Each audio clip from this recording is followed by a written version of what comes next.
Yo, okay, so check this out. We got a tab flow show today.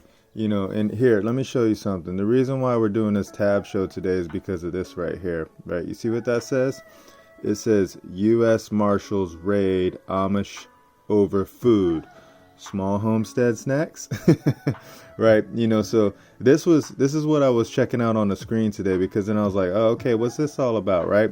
So then I went over here and I was checking out who they were speaking of, right? And then they were talking about Amos Miller Organic Farm, right? And in Miller's Organic Farm Private Member Association. Okay, so those are some very important words, right?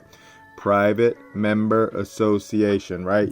So check this out. This is what was going on right here, right? So a judge orders Amos Miller to pay $2,500, right? Within 30 days or risk jail time. Okay, that's a very interesting thing. Look at where the date is right here. It says July 23-2021, right? So I'm like, okay, so check this out, right? This date right here says 2022, right?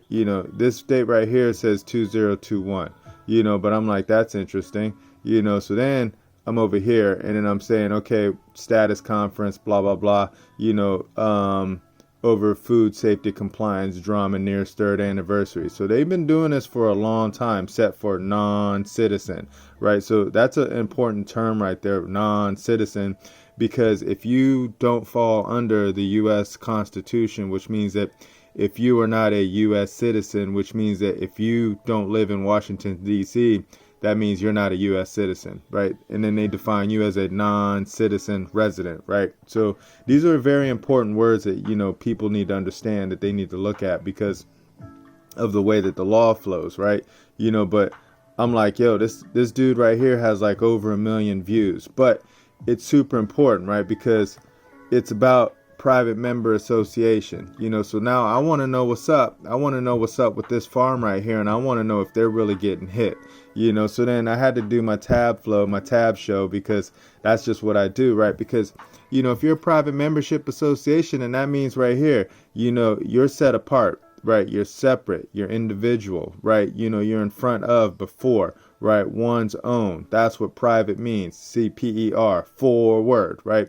So then, if you're ever in a private membership association, and that means that you're falling under contract, right? When you fall under contract, that's some serious stuff right there, right?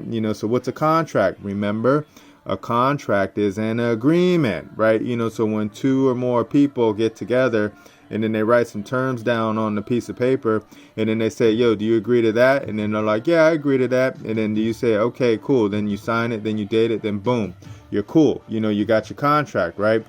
So I'm still trying to figure out, how is this happening right here? How are the U.S. Marshals being able to raid these people, right? Especially if they're a PMA, so then you got the judge, right? And then you got your status, right? So check this out.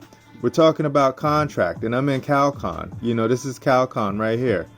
So this is California Constitution, Article 1. So a bill of attainder, ex post facto law, or law impairing the obligations of contract may not be passed, right? So if you are a private membership association, and that means you're doing with contract, right? They can't pass anything that impedes or interferes with contract. When I say they, I'm talking about our public servants. So all political people are our public servants. All government agencies are our public servants, right? So that's just how it goes, man. So check this out. So since I was looking where this is, it's in Pennsylvania.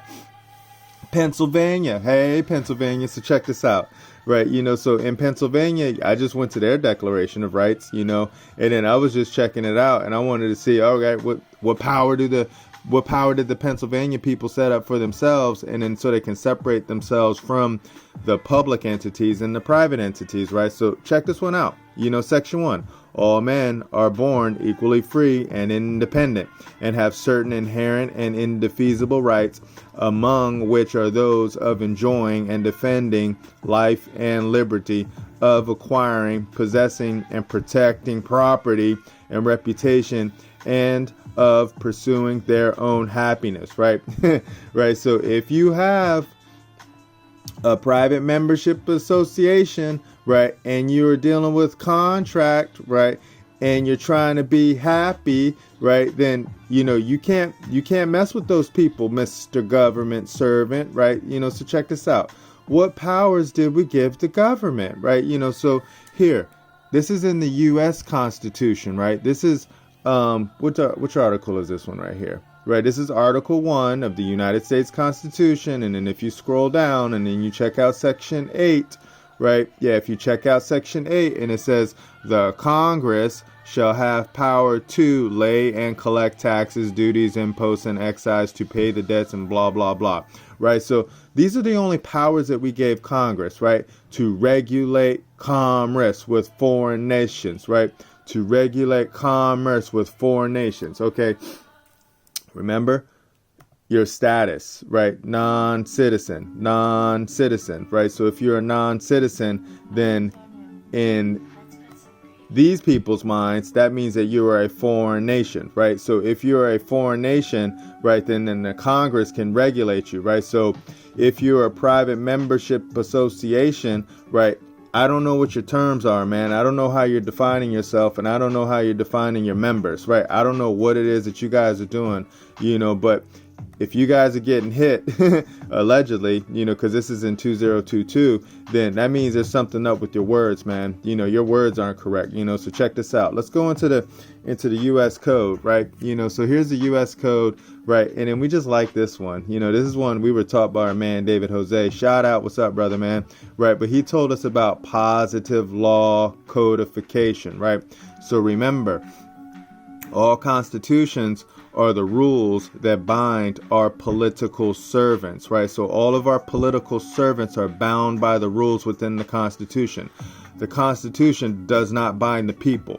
It binds the political servants, right? So all government servants are bound by the Constitution, not the people, because the people are free, right? So check this out. The term, right, here goes the term positive law, right? So you can just go here, U.S. Code, and check it out. But a positive law title of the code is itself a federal statute. Stop right there, right? So codes and statutes don't bind the people. Codes and statutes bind the political servants. That's it, man. So keep it moving. Like, so a non-positive law title of the code is an editorial compilation of federal statutes. So they're just talking about statutes. For example, Title 10, Armed Forces, is a positive law title because the title itself has been enacted by Congress. Remember who Congress is. We only gave Congress the ability and the power to regulate commerce, right? So for enacting the provisions of Title 10, see the first section of the Act of August 10, 1956, Chapter 1041, 70A, Stat 1, right? By contrast, Title 42, the Public Health and Welfare, is a non-positive title.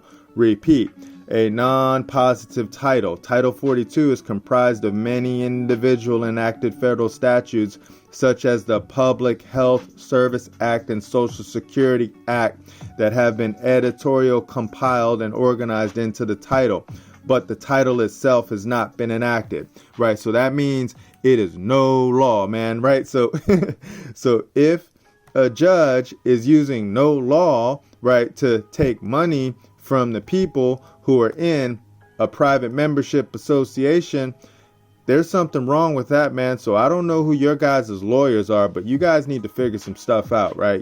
So check this out. Let's keep it moving, right? So here goes commerce and trade, right? But here goes the U.S. code for, what all their words are and stuff like that for, the positive law, non-positive law, right? So you can just go here and then just check that out. And then you can look at Title 15, commerce and trade, but whatever, let's keep it going, right? We wanted to know what's a customer, right? So look at a customer. A customer is any person who buys for resale directly from the seller, right? Or the seller's agent or broker, right? So, hey, Mr. PMA over here, whatever you guys are calling yourself, whatever you guys are calling your members, you guys might need to look at that, because I don't know what you guys are doing, man, but if you guys are getting hit by the feds, something's up with you, right? Because you might be calling your people customers, right? So check this out, right? Remember, the term person, right? Here goes 26 U.S. Code, subsection 770. 1, right? Definitions, right? The term person shall be construed to mean and include an individual, a trust, a state, partnership, association, company, or corporation, right? So you just need to look at what you call yourself, man. So check this out. You need to find out what cause of action those federal people are using in order for them to attack your private membership association, right? Because a set of predefined factual elements that allow for legal remedy, right? So what exactly is the cause of action that the judges and then the government people are using to attack the farm people, right? What are they doing? What is the cause of action? I'm not sure, right? What is the claim? I'm not sure, right? Because I don't know who these people are operating under. I don't know what their words are. I don't know how they operate. I don't know what they call themselves.